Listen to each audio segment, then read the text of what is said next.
आता बघा मी काय करतोय बघा, मी याला असं काहीतरी त्याचा कान पिळला, कान पिळल्यामुळे काय झालं, हां त्याच्यामध्ये काहीतरी स्थितीची ऊर्जा साठवली गेली. आता बघा ज्यावेळेस मी त्याला सोडतो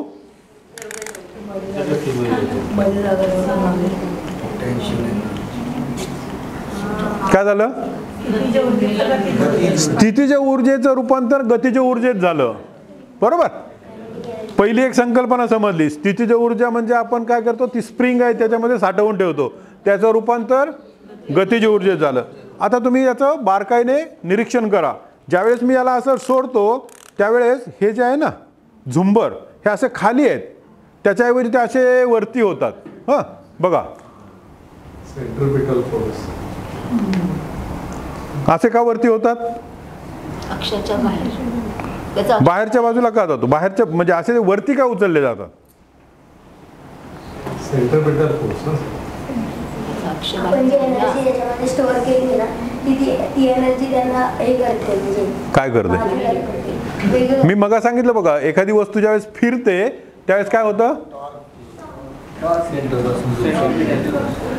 त्या वस्तूवरचा प्रत्येक कण त्याच्या केंद्रापासून दूर जाण्याचा प्रयत्न करतो. बरोबर, मग हा जो आहे हा इथे आहे तो याच्यापासून दूर जाण्याचा प्रयत्न करतो, त्याला कोणतं बल म्हणतात. आणि बघा आपल्याला असं सांगितलं होतं ना की ज्यावेळेस पृथ्वी निर्माण झाली त्यावेळेस पृथ्वी कशी होती, आणि नंतर ती अशी चेंडू सारखी नसून पृथ्वी ही कशी आहे, पृथ्वी आहे सफरचंदासारखी, म्हणजे तिचा उभा जो अक्ष आहे तो कमी लांबीचा आहे आणि आडवा जो अक्ष आहे तो जास्त लांबीचा आहे. तो का निर्माण झाला, तर ज्यावेळेस ती फिरत होती त्यावेळेस तो जो आजूबाजूचा भाग आहे तो असा पसरट झाला. तर ते बघा हे जे खालचं आहे ना हे तुम्हाला असं लक्षात येईल की हे असं वरती उचललं जातं आणि याचा असा तो जो सफरचंदासारखा आकार तयार होतो. बघा हा जो आकार आहे ना हा बघा हा वरती उचलला जातो, कारण का ही बाजू जी आहे हे जे आहेत हे दूर फेकले जातात, त्याच्यामुळे हा वरती उचलला जातो. शिवाय आतमध्ये एक पोपट आहे आणि तो देखील तुम्हाला दिसतोय, पण त्याच्यातनं काय दिसतं तुम्हाला,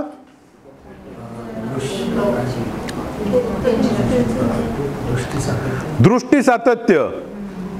बघा आणि याच्यात ते आवाजाचं पण होतं, पण ते काहीतरी गडबड झाली, बिघडलं ते प्रवासामध्ये असे खेळणी बरेच खराब होतात. तर बाळ जन्माला आल्यापासून ते आपण पाळण्यात टाकतो ना तेव्हापासून अशी खेळणी त्याच्यावर लावलेली असतं बघा. आणि त्याच्यामध्ये काय काय असतं, अपकेंद्री बल असतं, त्याच्यामध्ये काय असतं, दृष्टी सातत्य असतं, त्याच्यामध्ये काय होतं, पृथ्वी सफरचंदासारखी का आहे ते सांगितलं जातं. ह्या सगळ्या गोष्टी स्थितीच्या ऊर्जेचं गतीच्या ऊर्जेमध्ये रूपांतर. बघा मी तुम्हाला मग सांगितलं बाळ ते दूध पितं ना बाटलीतून किंवा आईकडनं दूध पितं, त्यावेळेस त्याला कुणी शिकवलेलं नसतं. या गोष्टी पण त्याच्या तिथे पाळण्यावरती असतात. परंतु एक शिक्षक म्हणून किंवा एक विद्यार्थी म्हणून ज्यावेळेस तुम्ही जसजसे म्हणजे खेळणी तीच असणार आहे, खेळणी काय बदलणार नाही, नवीन पण खेळणी येत आहेत, अगदी रिमोट कंट्रोल खेळणी पण येत आहेत आजकाल. परंतु त्या खेळण्यामागे काय आहे ही जिज्ञासा जोपर्यंत तुमच्या जागी होत नाही तोपर्यंत त्या खेळण्यामध्ये ज्याला अर्थ म्हणतात, अर्थ या शब्दाचे दोन अर्थ आहेत. हां अर्थ म्हणजे काय, आणि अर्थाविना सारे व्यर्थ अशी पण एक म्हण आहे. ज्या क्रियेला काही अर्थ नाही ती क्रिया व्यर्थ आहे. ज्या क्रियेला काही अर्थ नाही ती क्रिया व्यर्थ आहे. आणि अर्थ या शब्दाचा अर्थ तुम्ही योग्य घ्या. अर्थ या शब्दाचा अर्थ प्रत्येक वेळीस पैसा हा नाही.